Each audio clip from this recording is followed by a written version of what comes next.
कल तुलसीदास जी की जीवनी हमने जानी और कहते हैं कि जब भक्ति हृदय में आती है तो क्या होता है बताए। भक्ति के हृदय में आते ही हृदय का जो नेत्र है वो नेत्र खुल जाता है। अभी तो आंखों ये जो नेत्र हमारे प्रत्यक्ष जो दिख रहे हैं, इन नेत्रों से हम नहीं देख सकते हैं भगवान को। तो किन नेत्रों से बताया, जब हृदय में भक्ति जागृत होती है तो फिर एक नेत्र हमारे हृदय के भीतर है, वो नेत्र खुलता है।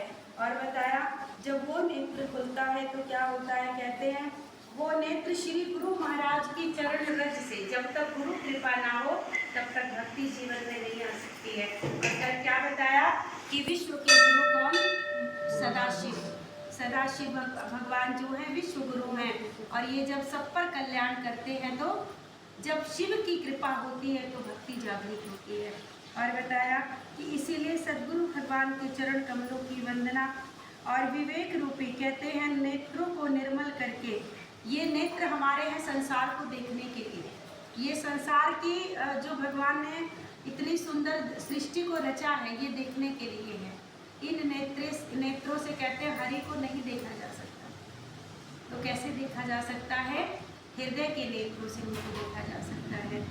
और क्योंकि जो हरि की सुंदरता है, जो हरि की छवि है, जो उनकी करुणा है, उसकी व्याख्या हम कर ही नहीं सकते, वो अद्भुत करुणा है।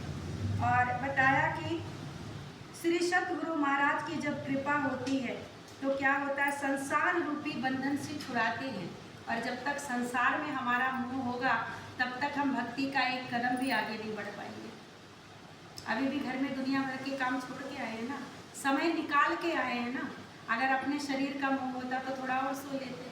तो जब तक संसार से मोह रह जाएगा, बताया कि तब तक फिर हरि से प्रेम नहीं हो पाएगा। हरि से प्रेम होने का मतलब जितना कदम आप संसार से दूर होंगे उतना कदम हरि के करीब आओगे।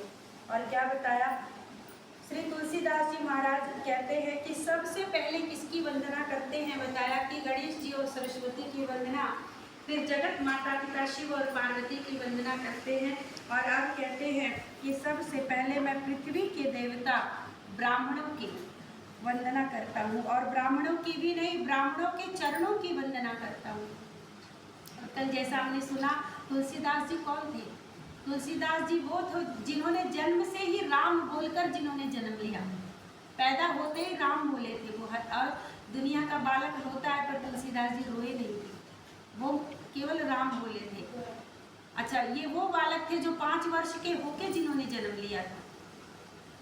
और इतने बड़े संत के जीवन की जीवनी में क्या आया कि जन्म लेते ही माँ बाप ने इन्हें अमंगल समझ लिया कि जब बालक 5 वर्ष का होके जन्म ले रहा है तो इसकी कोई अमंगलिक बातें हैं, जो संसारिक बातें नहीं है।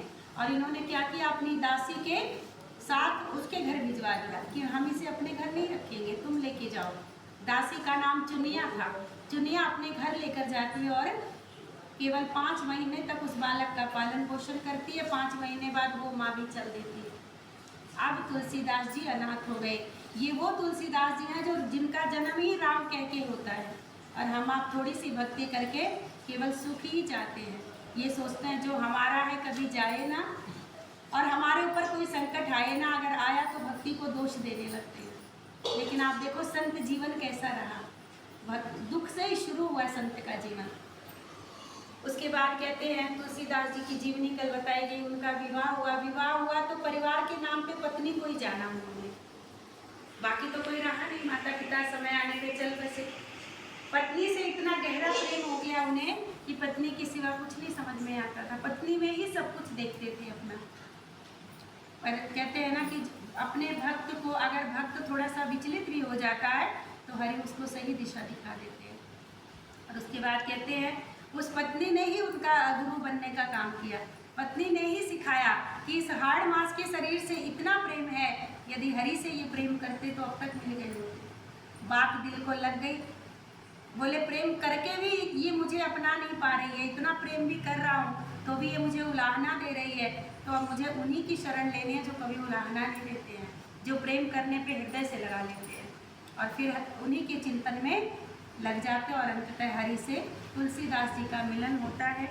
और बताते हैं कि ये तुलसीदास जी वो हैं जिन्होंने ज्ञान के नाम पे एक अक्षर नहीं पढ़ा है, कोई विद्या नहीं पढ़ी है, पर पूर्व जन्म के कर्म थे इनके पूर्व जन्म की भक्ति थी कि एक बार जो सुन लेते थे वो कंठस्थ हो जाता था। तो एक बार बताया अयोध्या में इन्होंने किसी सदगुरु से पूरी रामचरित्र